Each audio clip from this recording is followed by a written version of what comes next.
스치기만 해도 막 통증이 할 정도로 온다 이렇게 표현하시는 경우가 있고, 사실 이런 전형적인 편두통은 사실은 뇌질환일 때도 나타날 수 있는 증상이기도 하기 때문에.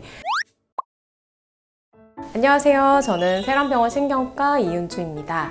네, 오늘은 두통에 대한 얘기를 좀 나눠보려고 해요. 젊은 분들도 사실 두통 때문에 신경과를 찾아오는 경우들이 꽤 많아요. 두통의 종류는 우리가 전 세계적으로 진단 분류 체계라는 게 있어서 1차성 두통, 2차성 두통, 신경통 이렇게 나누어지거든요. 근데 보통 1차성 두통으로 환자들이 제일 많이 오시는데 대표적으로 긴장형 두통, 편두통, 군발 두통이라는 두통이 있고요.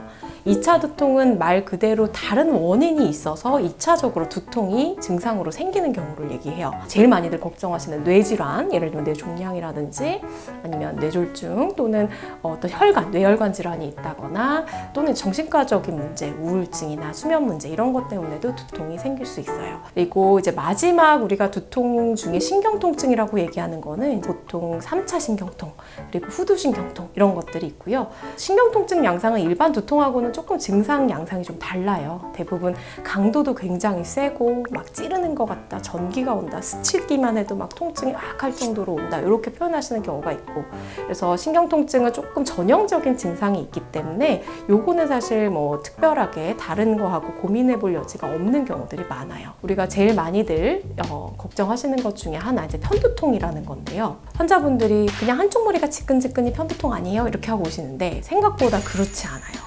편두통은 굉장히 증상 정도, 강도라고 하는 통증 강도도 마일드가 경미한 정도가 잘 없고요. 우리 10점 만점으로 봤을 때 5점 이상, 아주 심할 때는 7, 8점 이상까지도 통증 강도가 아주 극심해서 통증이 굉장히 심하게 올 때는 응급실 가시는 경우들도 꽤 있어요. 그래서 우리가 편두통의 진단 기준을 보게 되면 과거력상 봤더니 1년에 한두 번이든 한 달에 한두 번이든 최소한 5번 이상의 이런 두통이 있었고, 동반 증상 중에 하나가 속이 메스꺼리고 토하고 이런 증상들을 같이 가지고 오시는 경우들이 많아요. 근데 대부분 속이 안 좋으시다 보니까 그 증상으로 내과를 먼저 가시는 경우들이 있어요. 근데 이제 거기에 대해서 맞는 약을 좀 처방 주시고 한 3, 4일 정도 지나면 증상이 호전이 돼서 뭐 어떤 장염이라든지 그런 위장 문제가 있다고 좋아졌구나 라고 생각하고 넘어가는 경우들이 있지만, 사실 이런 전형적인 편두통은 사실은 뇌질환일 때도 나타날 수 있는 증상이기도 하기 때문에 병원에 오셔서 저희가 편두통이 1번 의심이 되는 환자분들도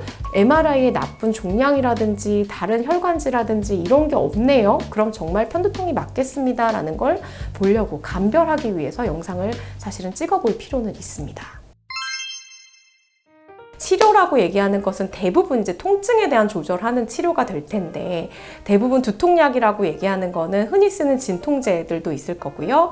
사실 편두통에 조금 더 특화된 약제가 있어요. 그래서 이제 그게 트립탄 계열의 약제인데, 트립탄이라는 약의 개념은 일반적으로 진통제처럼 통증을 가라앉히는 역할보다는 우리 편두통이라는 건 어떤 신경 전달 물질 중에 통증과 관련된 아이가 과하게 분비되면서 1년의 과정을 거쳐서 통증이 좀 예민해지는 병이다 보니 이 과정을 차단시켜주는 약이에요. 그래서 우리끼리 말하기를 저 사람이 트립탄이 잘 들어? 그럼 진짜 편두통이 맞겠구나. 이렇게 얘기할 정도로 편두통이 굉장히 잘 듣는 약이거든요. 그 약이 또 나하고 맞는 약이 있고 안 맞는 약이 있을 수 있어서 나에게 맞는 약을 적절히 찾아가시는 필요도 있어요.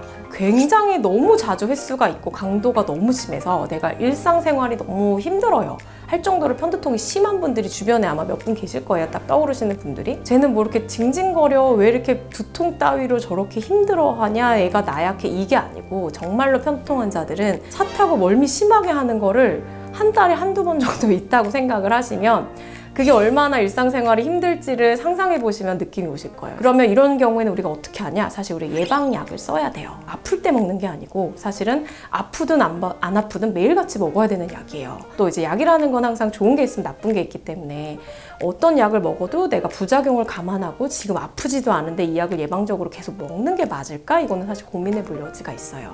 이제 한마디로 쉽게 얘기하자면 1년 중에 절반 이상이 내가 통증 때문에 일상생활이 힘들어요 하면 그때는 예방약도 고려를 해보는 게 맞을 것 같아요. 먹는 약으로 했는데 도저히 내가 이걸로는 안 되겠어요 할 경우에는 이제 주사 치료가 사실 있어요.